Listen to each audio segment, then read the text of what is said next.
अस्सलाम वालेकुम दोस्तों, आज की ताज़ा अपडेट के साथ मैं हूं अब्दुल गफ्फार। आपसे एक रिक्वेस्ट करूंगा, अगर आप हमारे चैनल पर नए हो तो सबसे पहले हमारे चैनल को सब्सक्राइब कर दें और बेल आइकन को भी दबा दें, जिससे ताज़ा अपडेट आपको बर वक्त मिल सके।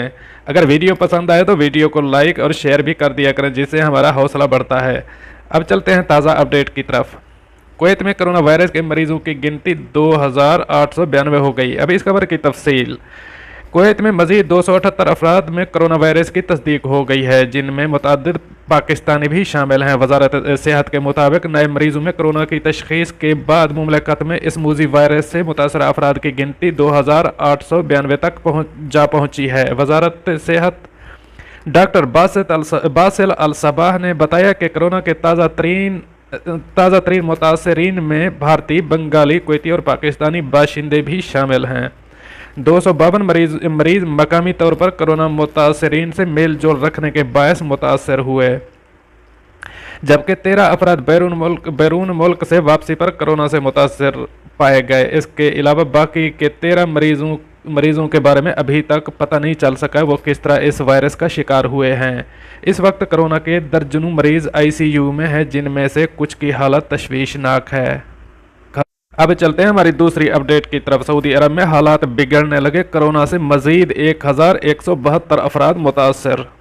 अब इस खबर की तफसील। सऊदी अरब में वजारत सेहत ने जुम्मे के रोज़ कोरोना वायरस के मजीद 1172 केसों के अंदराज का ऐलान किया है।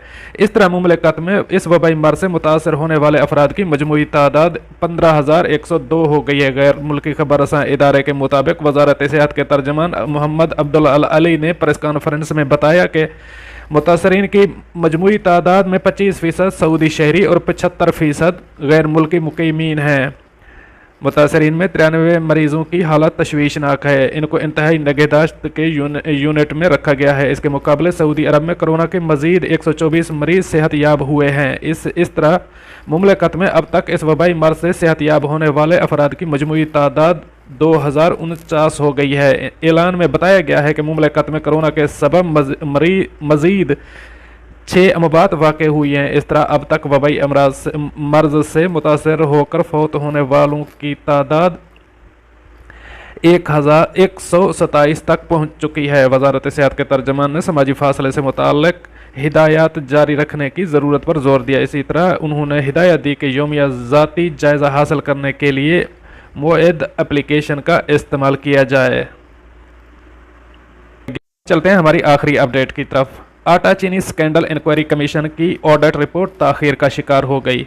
अब चलते हैं इस खबर की तफसील की तरफ। आटा और चीनी स्कैंडल इंक्वायरी कमीशन की ऑडिट रिपोर्ट ताख़ीर का शिकार हो गई। DGFIA को हतमी रिपोर्ट जमा कराने के लिए 2 हफ्ते की मोहलत दे दी। ज़राए के मुताबिक DGFIA ने वज़ीर आज़म से 2 हफ्ते की मोहलत मांगी, जिस पर मुद्दत बढ़ा दी गई। FIA की फोरेंसिक ऑडिट टीम में 2 अफसरान का इजाफा कर दिया गया। लाहौर से अरसलान वट्टू और इस्लामाबाद से डिप्टी डायरेक्टर एयाज खान को टीम में शामिल कर लिया गया है।